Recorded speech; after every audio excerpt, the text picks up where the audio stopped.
I never imagined that the woman who smiled at me every morning while walking her dog would one day stand before a judge for burning down my entire home. But that's exactly how far Karen took her obsession with control. If you're listening to this, make sure you subscribe to Sham Stories, because what I'm about to tell you isn't just about revenge or justice. It's about how a neighborhood power trip nearly destroyed my life. It all started when I bought a 2-story home on Oak Ridge Lane, a quiet suburban street where everyone's lawns looked cloned and the HOA rules were treated like scripture. I thought I was joining a peaceful community, a place to raise my daughter after my divorce. But that illusion vanished the moment Karen, the HOA president, walked up to my porch with a clipboard and that fake smile of hers. She didn't even introduce herself before handing me a printed notice about my mailbox not being community approved. I laughed at first, thinking it was a misunderstanding, but her eyes told me this woman wasn't joking. That was my first warning that I had just moved next to a nightmare wrapped in pastel cardigans and power-hungry politeness. Within days, she began pointing out every little thing my grass was an inch too long. My fence needed repainting. My truck wasn't aesthetic. Every morning, she was there, jotting something down like she was documenting a crime scene. I tried to stay polite, even joked about her passion for community order, but she took it as defiance. Soon, I started receiving fines, in the mail ridiculous ones. $50 for a garden gnome? $100 for having my garbage cans out for 10 minutes too long? When I confronted her at the HOA meeting, she looked right at me and said, "Rules are rules. Mr. Thompson, if you can't handle them, maybe this neighborhood isn't for you?" The smugness in her voice made my blood boil, but I swallowed my anger for my daughter's sake. I didn't want drama, just peace. But Karen wasn't interested in peace. She wanted control, and anyone who didn't bend to her became her enemy. And soon, I realized she had the entire board wrapped around her finger. Every complaint I filed went under review, and every appeal I made was mysteriously denied. Then came the property inspection. Karen arrived with 2 HOA members and started taking photos of my house like she was building a case. She pointed out the peeling paint on the sidewall, the minor crack on the driveway, even the toys in my backyard. That evening, I received a letter threatening further action if I didn't rectify the violations within 10 days. I couldn't believe it. She was treating me like a criminal over home maintenance. That's when things started to feel darker. I caught her peering through my backyard fence one evening while I was grilling dinner. When I shouted her name, she vanished behind her hedge like a ghost. Later, one of my neighbors, Mark, quietly warned me, "Watch your back, buddy. Karen doesn't lose battles. She ruins people." I thought he was exaggerating until the next morning when I found tire marks across my yard and my mailbox knocked down. I suspected her, but I had no proof. My daughter, Emily, was getting anxious too. She said she didn't like how Karen's car always slowed down when she walked to the bus stop. I reported it to the police, but without evidence, there was nothing they could do. Still, I installed cameras around my property. That night, I caught footage of Karen standing near my driveway, staring at my house for several minutes before walking away. It was unnerving, like she was studying me. I sent the video to the HOA board, demanding action, but instead, I got another notice about security camera violations for recording community property without consent. That was the moment I realized the system was rigged. Karen owned this neighborhood, and she was using the HOA as her personal weapon. I thought about moving, but I couldn't afford it. I had sunk everything I had into this house, so I decided to fight back quietly. I began documenting everything: emails, photos, timestamps, every notice she sent. I contacted a local attorney who told me HOA harassment cases were tricky but not impossible. I didn't know it then, but those files would later become the key to exposing her. For a few weeks, things were calm. Karen must have been busy with other victims, or maybe she was planning something bigger. Then one Friday night, while I was working late, I got a call from my neighbor, screaming that my house was on fire. I raced home to see flames devouring everything I owned. My daughter was at her mom's that night, thank God, but watching our memories turn to ashes broke something inside me. The fire department ruled it suspicious, and my cameras conveniently had been ripped out before it happened. But as I stood there staring at the smoldering remains, I saw her across the street, Karen, standing in her driveway with that same fake concern plastered across her face. She walked up to me, gently put her hand on my shoulder, and said, "I warned you that this place wasn't right for you." Then she smiled and walked away. That was the moment I knew she did this. I didn't have evidence yet, but my gut screamed her name louder than the sirens. From that night forward, I vowed I would not just rebuild my house. I would bring her down no matter how long it took. And I had no idea that one day I'd see her again, not behind her white picket fence, but standing in the defendant's box waiting for me to testify. ChatGPT said, "Karen's fake sympathy at the fire scene was the last straw for me." But in that moment, I couldn't do anything but stare at the ashes of my life. The fire chief approached me later, telling me the blaze had started near the back of the house. Someone had likely poured accelerant near the deck. My mind immediately went to her, but the lack of evidence made it impossible to accuse her outright. I spent that night at a motel, watching the footage of what was left of my security system, hoping something survived. But all I found were corrupted files and one blurry frame showing a figure in a light-colored hoodie near the fence line minutes before the fire started. I knew it was Karen, but the image wasn't clear enough to use. The insurance investigation dragged on, and while I waited, Karen's behavior turned almost theatrical. She organized a community safety meeting the following week, telling neighbors that my house fire was a reminder to follow HOA-approved electrical safety guidelines. She even stood in front of everyone, playing the role of a concerned leader, warning them that some homeowners' carelessness could put others in danger. It was a twisted performance, and I watched from my car across the street, gripping the steering wheel so hard my knuckles went white. She wasn't just gloating. She was rewriting the story, and the neighborhood believed her. People started avoiding me, whispering behind my back. The board even issued a public statement saying they would review property safety standards in light of the incident on Oak Ridge Lane. I wanted to scream. The woman who burned my house down was being celebrated for protecting the community. My lawyer, Sarah Jennings, was the only one who believed me. She told me to keep everything, every email, every HOA notice, every text.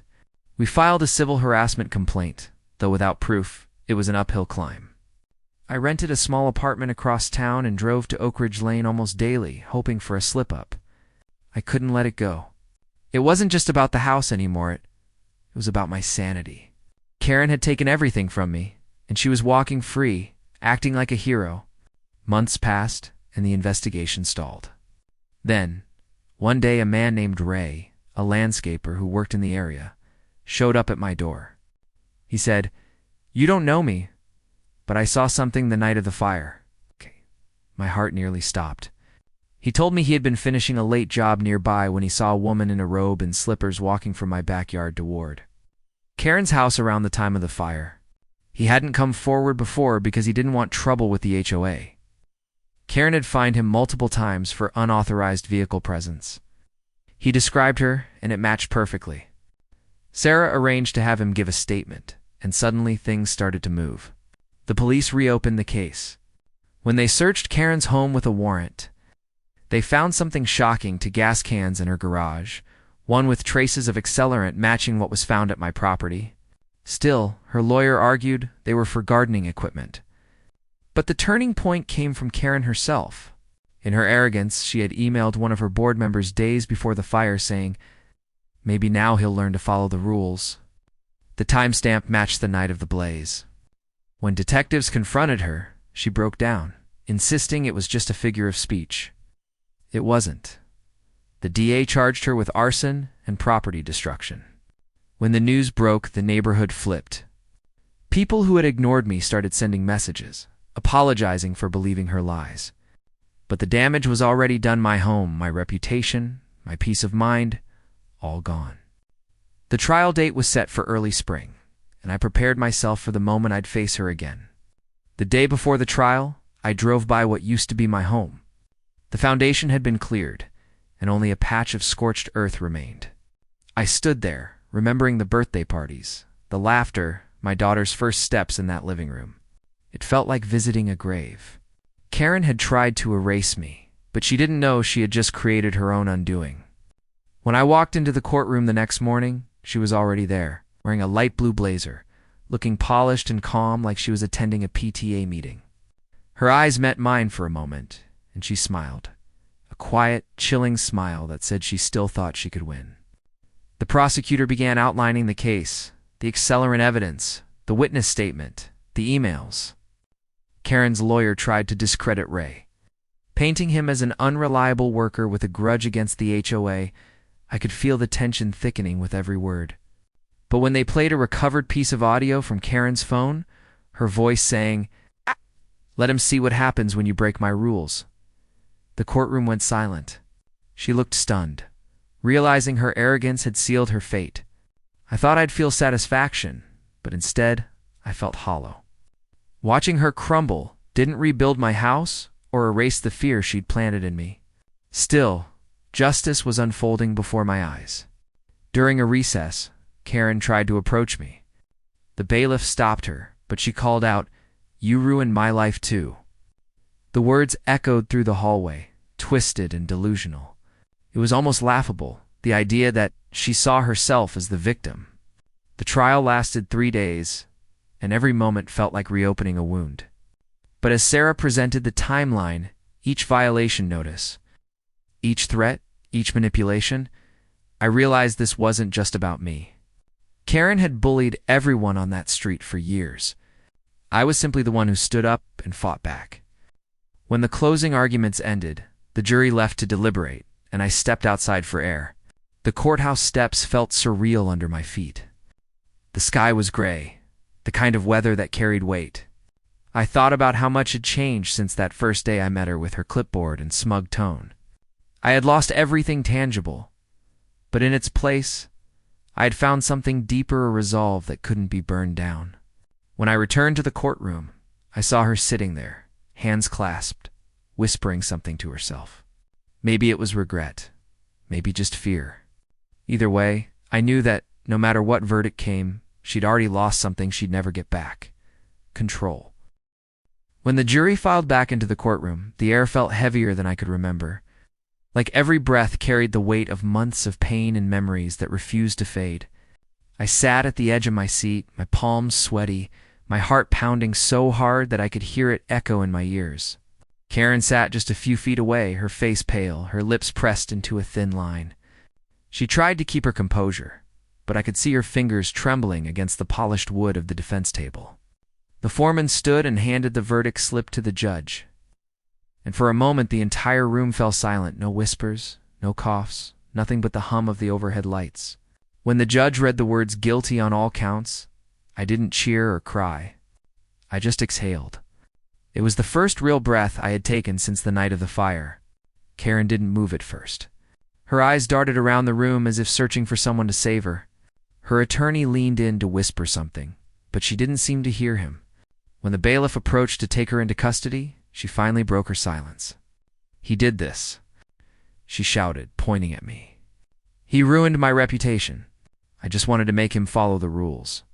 Her voice cracked into something hysterical, and for a second the courtroom seemed frozen between pity and disgust. The judge banged the gavel and ordered her removed. As they led her away, she turned back one last time, glaring at me with a hatred that felt colder than the flames that had destroyed my house.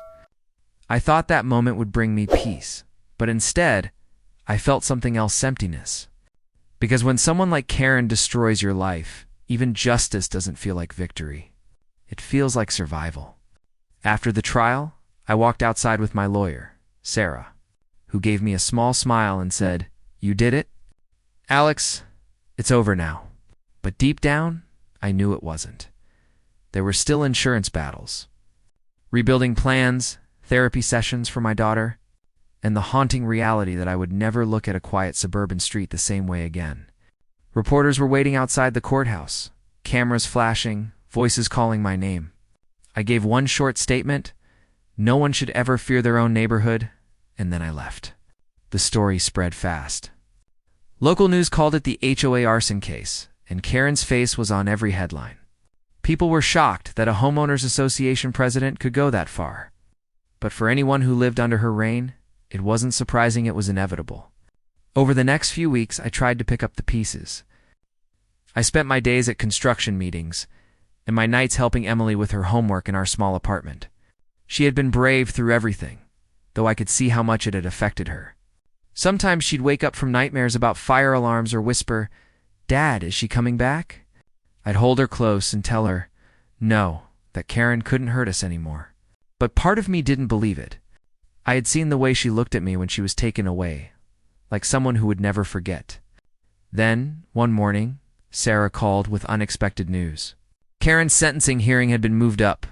"She's asking to represent herself," she said, her tone somewhere between disbelief and amusement. I laughed in shock. "You're kidding." But she wasn't. Apparently, Karen had fired her lawyer, claiming he didn't understand her side. I didn't know whether to be worried or relieved. On the day of the hearing, I showed up at the courthouse, unsure what to expect. Karen entered the room in a beige jumpsuit, her hair pulled back tightly, but her expression still carried that same superiority. She looked around the room as if she were chairing an HOA meeting rather than facing sentencing for arson. When the judge asked if she had anything to say before her sentence was read, she stood tall and began talking about community standards and moral decay. The courtroom shifted uncomfortably as she rambled on about how rules exist to maintain order and how some people need to be taught respect. It was surreal, like watching a person argue the logic of her own madness. The judge finally cut her off, saying, "Mrs. Whitman, you burned down a man's home. You terrorized your neighbors. You abused your authority. You don't get to talk about order anymore." When he sentenced her to 20 years in state prison, a gasp rippled through the courtroom. Karen's mask cracked then.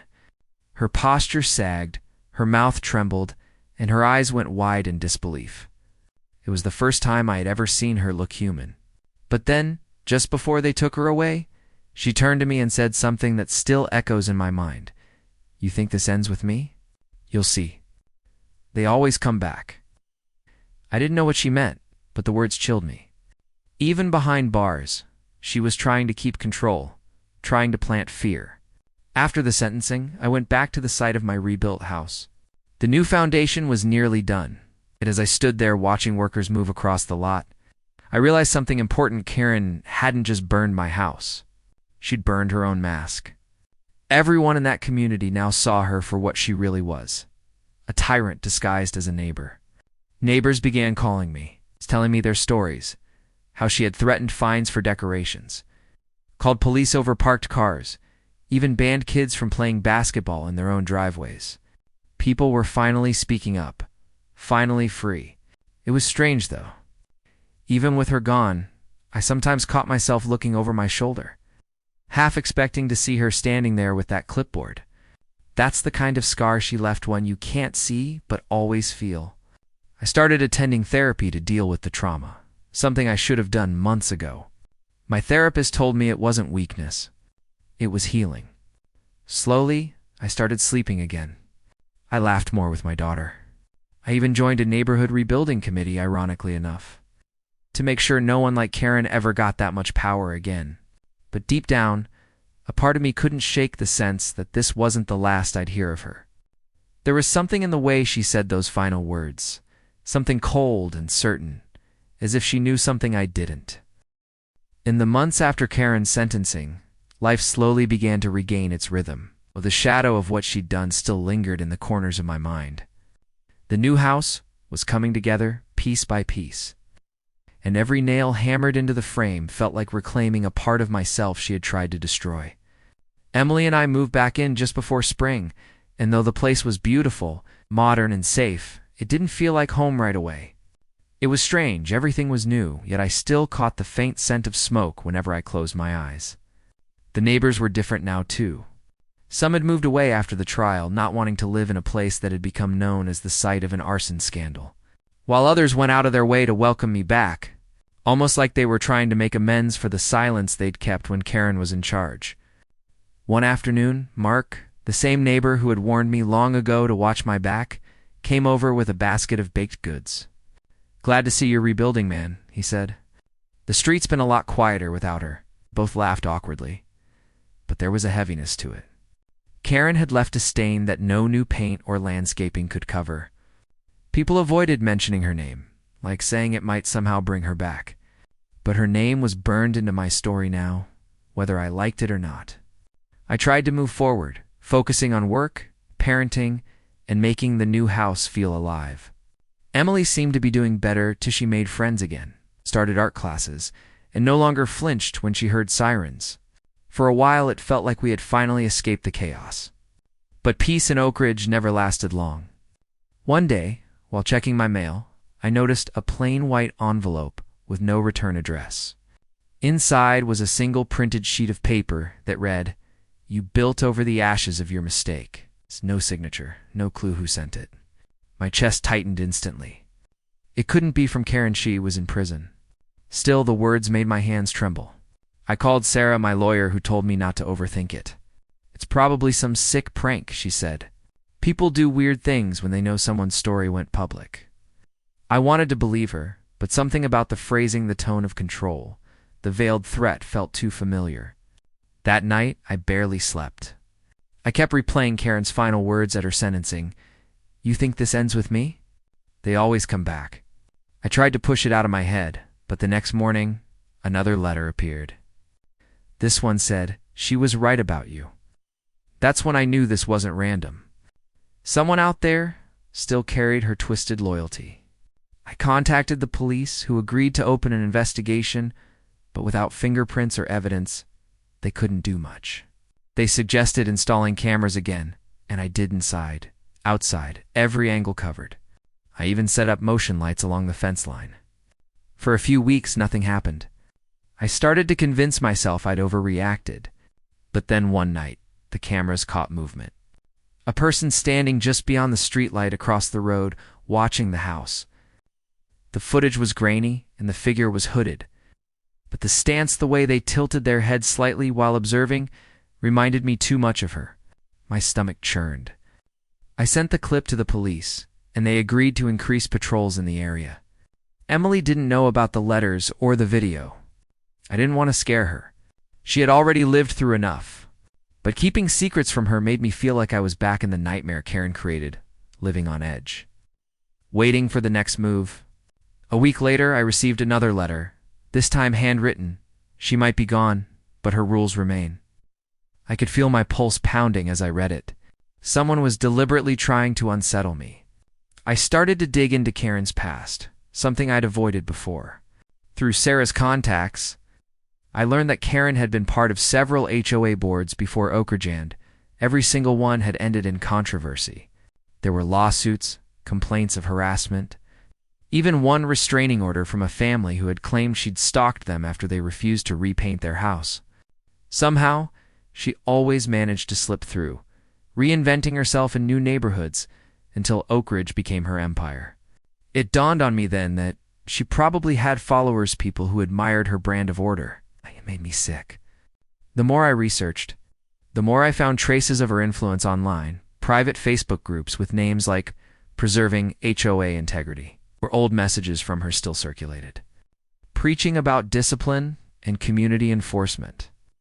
My stomach turned as I realized these people might be the ones sending the letters, trying to carry out her warped philosophy while she was locked away.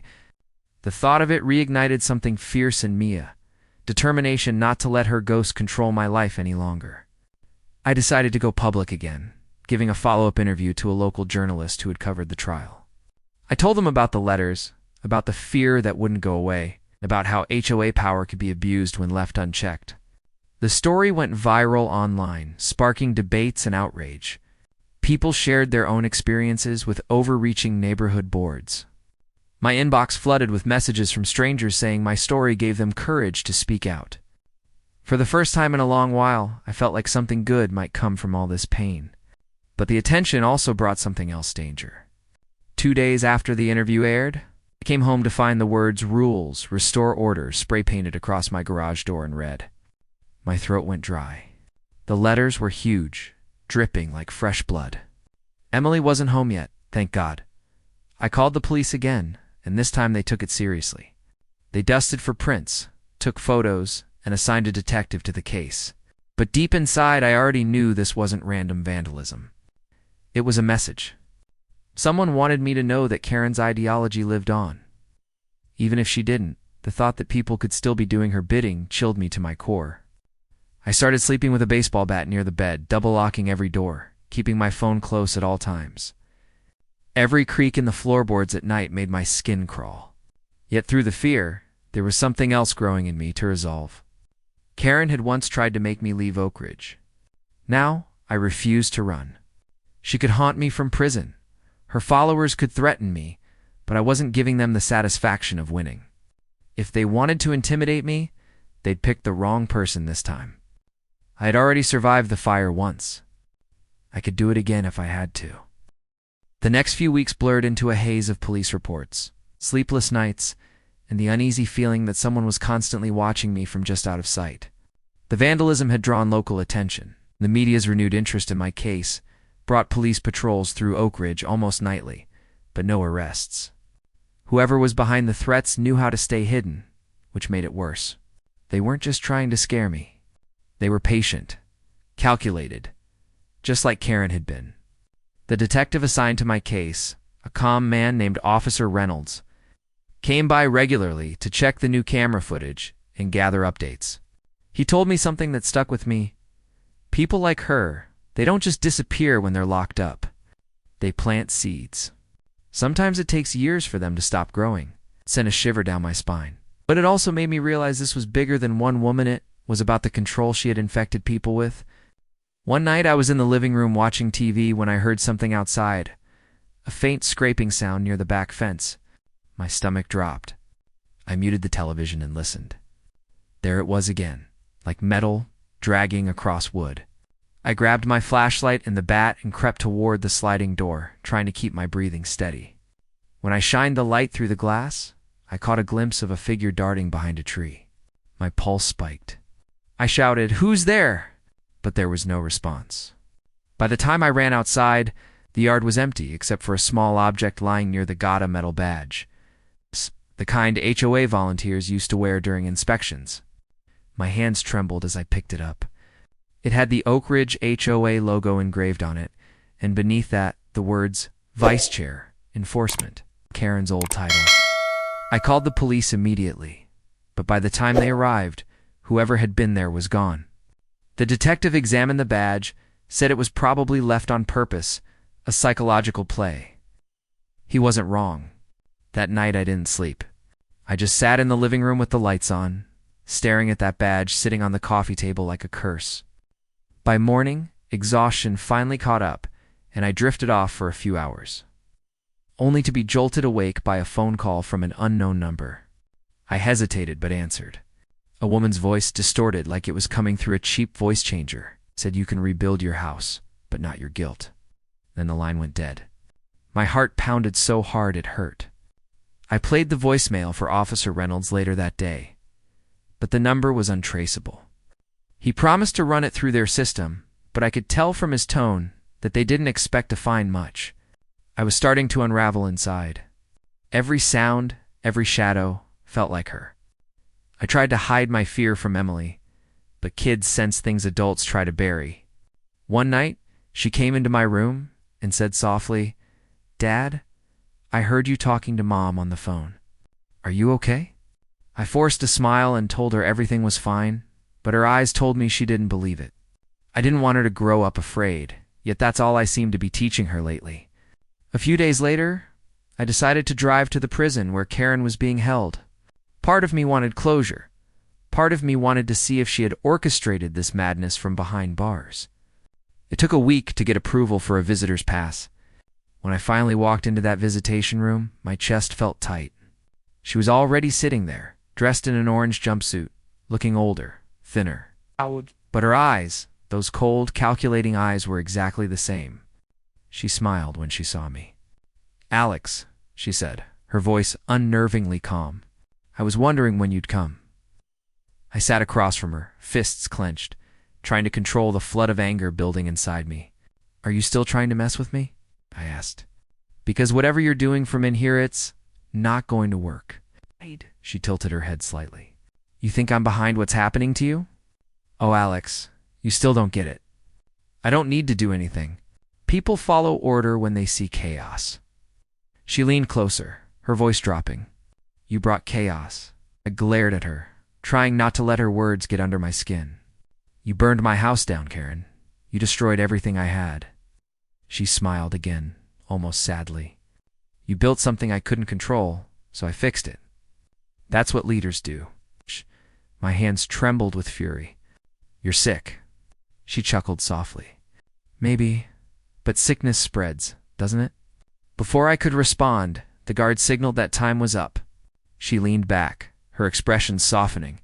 "Be careful out there, Alex. There are people who still believe in what we built." As I walked out of that prison, I felt a chill that no sunlight could shake. The threats weren't coming from her directly, but from those she'd manipulated. People who saw her as a martyr instead of a criminal. That night, I got home and found another letter taped to my door. It read, "She speaks for us." My knees almost gave out. I called the police again, and they sent a patrol car to monitor the house overnight. Officer Reynolds promised they were tracing online HOA forums and message boards connected to Karen. But nothing concrete turned up. Days passed, then weeks, and slowly the activity seemed to fade. Maybe whoever it was had gotten scared off by the police attention, or maybe they were just waiting for the right time. I started to let my guard down, focusing again on rebuilding my routine. Emily's laughter started filling the house again, and for a moment, life felt normal. Until one late evening when I was sitting in the backyard watching the sun set. My phone buzzed with a new message from an unknown number. It was a photo of me sitting in that very chair, taken from across the yard.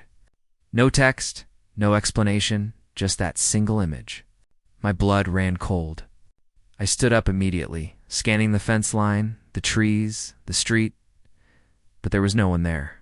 I called the police again, voice shaking, and within minutes, 2 patrol cars arrived. They searched the area, but found nothing. Officer Reynolds looked at me seriously and said, "We're going to get whoever's doing this, I promise." But I didn't feel reassured anymore. Whoever was out there wasn't just trying to scare me. They were showing me they could reach me anytime they wanted.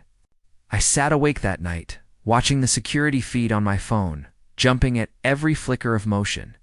The silence was deafening, and for the first time since the fire, I felt like maybe I'd never truly be free of her shadow. The courtroom felt heavier that morning, like the air itself was watching every move, every breath, every whispered word that echoed between those wooden walls. I sat there, my heart pounding, not from fear anymore, but from an anger that had matured into something colder, something patient and controlled. The trial had dragged on for months, filled with lies, manipulations, and sudden moments of truth that cracked through Karen's polished act like lightning splitting the sky. Today was supposed to be the closing statement day. Now I had rehearsed my words 1,000 times. My palms still trembled slightly as I waited for the judge to call me forward. Karen sat a few seats away, dressed neatly in a gray blazer, her posture straight, her expression carefully neutral. But I could see the tension in the way her fingers tapped rhythmically against the table. The jury members looked tired, their eyes showing the weight of too many conflicting testimonies. The prosecutor, a sharp woman named Sarah Collins, had been relentless, using every shred of evidence from the gas purchase receipts to the surveillance footage to paint the image of the woman who had destroyed my home. Still, Karen's defense had tried their best to twist everything, claiming it was an accident, that she had only been trying to scare me and not to set the blaze that consumed everything I loved. As the judge gave me the nod, I rose to speak, feeling every pair of eyes in that courtroom lock onto me. My voice wavered for a second, but then steadied as I began to talk about what the fire had taken, not just the bricks and wood of the house, but the years of memories, the photos of my late wife, the letters from my father, the furniture I had built with my own hands. I told them how it felt to stand there that night, watching it all turn to smoke, and how Karen had stood across the street with that same self-satisfied smirk I had seen countless times before when she enforced some ridiculous HOA rule. The silence in the courtroom grew deeper with every word I spoke. I saw a few jurors' eyes glisten, and even Sarah Collins looked like she was holding her breath. Karen shifted in her seat, avoiding eye contact. When I finished, I sat back down, my chest burning, my hands cold. The judge thanked me quietly, and the defense attorney rose to make his final argument. He painted Karen as a well-meaning but misunderstood woman, insisting she had never intended to harm anyone, that it was a tragic mistake. I could feel the rage rising in me again, but I kept my composure. When both sides rested, the judge called for a recess before the jury deliberation. I stepped out into the hallway, where Sarah joined me, her expression softening. "You did good in there," she said quietly. "They needed to hear it from you." I nodded, though part of me felt numb. Waiting for the verdict was torture. The hours dragged by like years. When the jury finally returned, everyone stood as they filed back into their seats. The foreman held the paper that contained Karen's fate. The judge asked the question, and the foreman's voice echoed, "Guilty on all counts." The words hit me like a storm, and for a moment I just stood there, frozen, trying to process it. Karen blinked rapidly, her lips parting slightly as if she couldn't believe it. Her attorney whispered something to her, but she didn't respond. The judge thanked the jury and set the sentencing date for the following week. I exhaled deeply, my body shaking from the release of months of tension. When I turned to leave the courtroom, Karen's eyes met mine for the first time that day. They were not angry or defiant. They were hollow, almost pleading, as if she had finally realized the walls of control she had built around herself had crumbled completely. Outside the courthouse, the sky was bright, the kind of day that used to make me think about mowing lawns or painting fences. Normal, simple things that no longer belonged to me. Reporters crowded near the steps, their microphones reaching out like weapons. But I brushed past them, wanting nothing more than silence.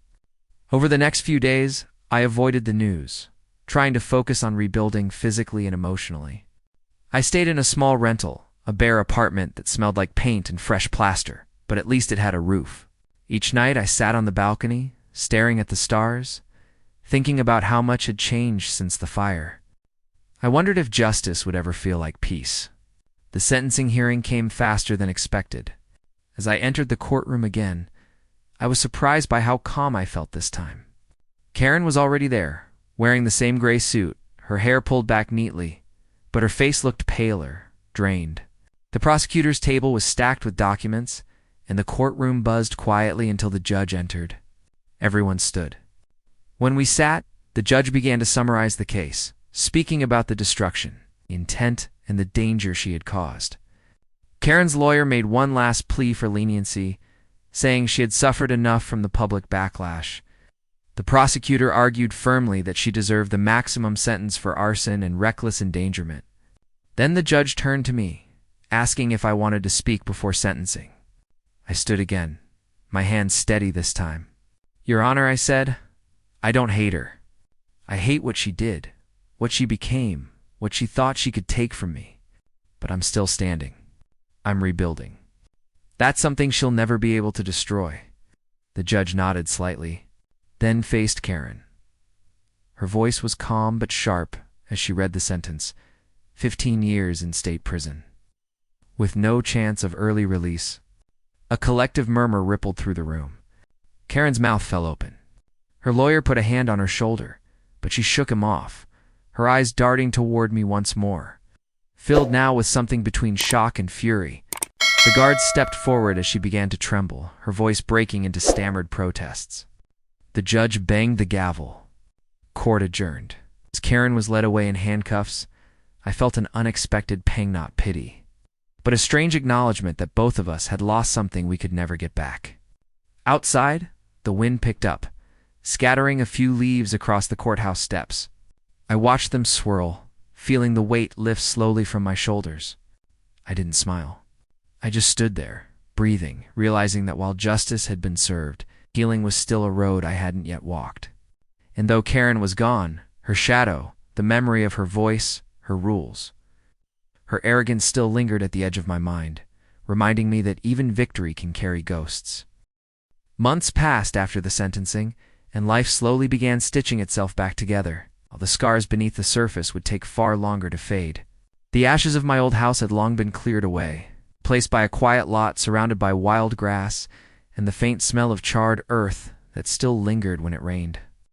I visited sometimes, not because I liked the reminder, but because it felt like I owed it to the place that once held my entire life. A new foundation had been poured and construction was underway.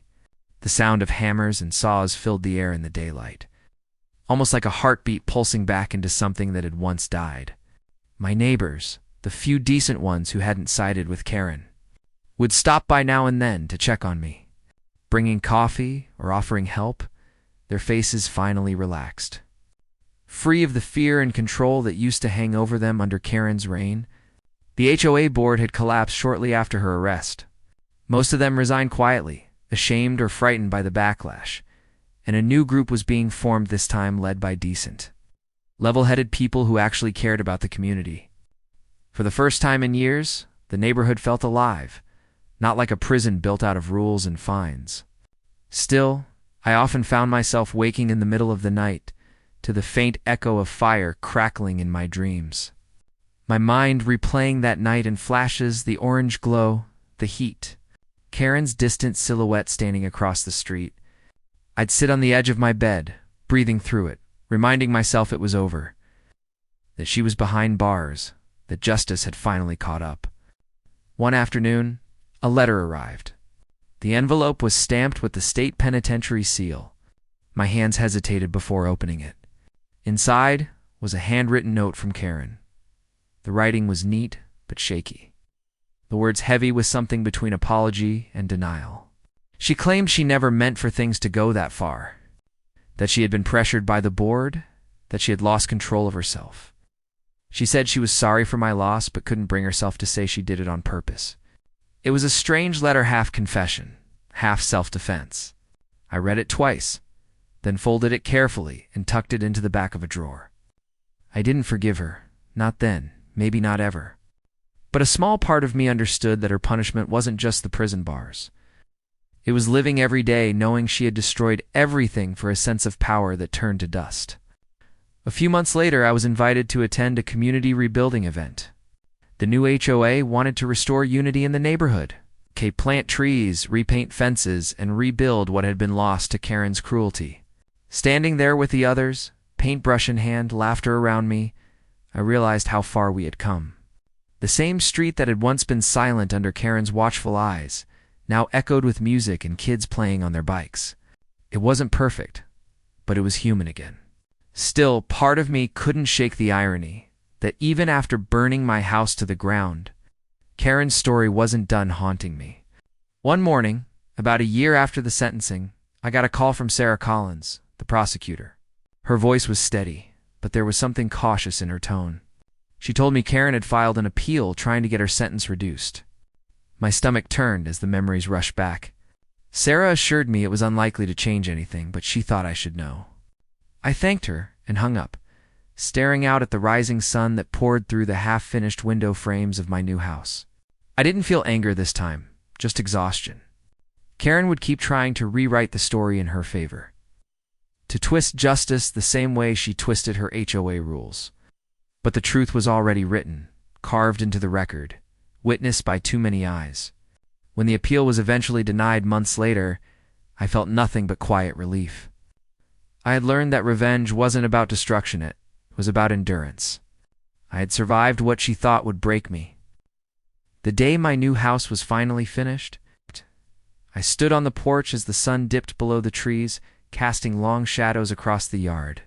The wood smelled fresh, the paint still glistened, and for the first time in years, I felt at peace. The sound of the evening breeze rustled the leaves, and somewhere nearby, laughter from a backyard barbecue carried through the air. I closed my eyes and let it wash over me. When I opened them again, I noticed something lying on the edge of the property, a charred fragment of metal that must have survived the fire.